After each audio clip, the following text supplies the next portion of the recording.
በ2026 ዩቲዩብ አሰራሩን ቀይሯል። አዲስ አፕዴት እና አዲስ ህግ አውጥተዋል። ይህ አፕዴት እንግዲህ ለአንዳንድ ቻናሎች ጥሩ የምስራች ይዞ መጥቷል። አንዳንድ ቻናሎች ደግሞ እጅግ በጣም አደጋ ሆነዋል። በዚህ አፕዴት እና ህግ ምክንያት በጣም ብዙ ሺህ ቻናሎች ኢትዮጵያ ውስጥም ከኢትዮጵያ ውጭም ነባር ቻናሎች፣ ረዥም ዓመት የተለፋባቸው ቻናሎች እና አዳዲስ ቻናሎች እየተዘጉ ነው ያሉት። ምናልባት እንግዲህ የእናንተ ቻናል ባን ከመደረግ ተርፎ ከሆነ ወደፊት አደጋ ላይ ሊሆን ስለሚችል ቻናላችሁ እንዳይዘጋባችሁ በዚህ አዲስ ህግ ምክንያት ቻናላችሁ እንዳታጡት ምን ማድረግ እንዳለባችሁ በዚህ ቪዲዮ ነግራችኋለሁ። ይህንን ቪዲዮ እስከ መጨረሻው ድረስ ማየታችሁን አትርሱ። ቻናሉን ደግሞ ሰብስክራይብ፣ ቪዲዮን ደግሞ ላይክ እና ሼር በማድረግ ጀምሩት። አንደኛ፣ ዩቲዩብ እስከዛሬ ከሚሰራባቸው የአልጎሪዝም ምልከታዎች ሙሉ ለሙሉ ስለተቀየረ ነው። ይህንንም ደግሞ ወዴት ስላዞረው ነው? ዩቲዩብ ሙሉ ለሙሉ አልጎሪዝሙን በጄሚናይ ኤአይ እንደሚቆጣጠር አሳውቋል። በጄሚናይ የሚመለከት ከሆነ ደግሞ አልጎሪዝሙ እያንዳንዱ ነገሮችን ያያል ማለት ነው። እስከዛሬ ዩቲዩብ እንደምታውቁት ታይትል፣ ዲስክሪፕሽን እንደዚሁም የሰዎቹን ኢምፕሬሽን የተለያዩ ነገሮችን እያየ ነበር የሚሰራው። አሁን ግን እንደዛ አይደለም። ሙሉ ለሙሉ ቪዲዮቹን ፍሬም በፍሬም እያንዳንዱ ነገር የምትናገሩትን ነገር የምታሳዩትን ኢሞሽን ሳይቀር በጄሚናይ ይታያል። ጄሚናይ ምንድን ነው የምትሉ ከሆነ ደግሞ ጄሚናይ ማለት የጉግል ቻት ጂፒቲ ነው። ብዙ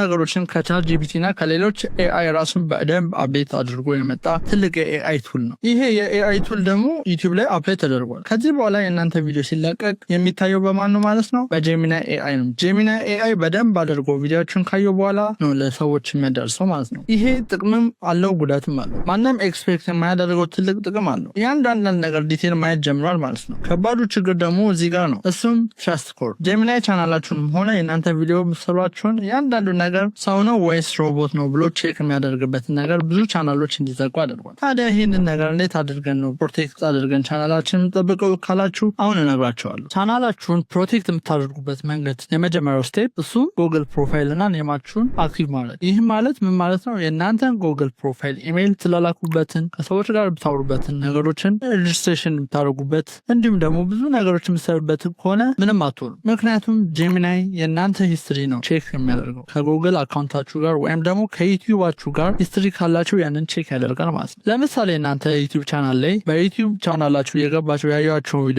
አሉ። ሰዎች ቪዲዮ ስር ገብታችሁ ሜንት ታደርጋላችሁ። እንደዛ ከሆነ ጄሚናይ ምንም ነገር አያደርጋችሁም ማለት ነው። ሁለተኛው ህግ ደግሞ ብዙ ሰዎች ችላ የሚሉት ነገር ግን ግዴታ መደረግ አለበት ተብሎ አሁን በበርካታ ዩቲዩበሮች እየተነገረ ያለው ነገር የቻናላችሁን ትሬለር ማስቀመጥ ነው። የቻናላችሁን ትሬለር ስታስቀምጡ የምሰራው ነገር ስለዚህ ነው ወይም ደግሞ ቻናሌ ስለዚህ ነገር ነው ብላችሁ መግለጽ አለባችሁ። ውድ የሚኪ ሚዲያ ቤተሰቦች የዛሬ ቪዲዮ ይሄንን ይመስል ነበር። በቀጣይ ቪዲዮ እስከምንገናኝ መልካም ጊዜ ይሆንላችሁ።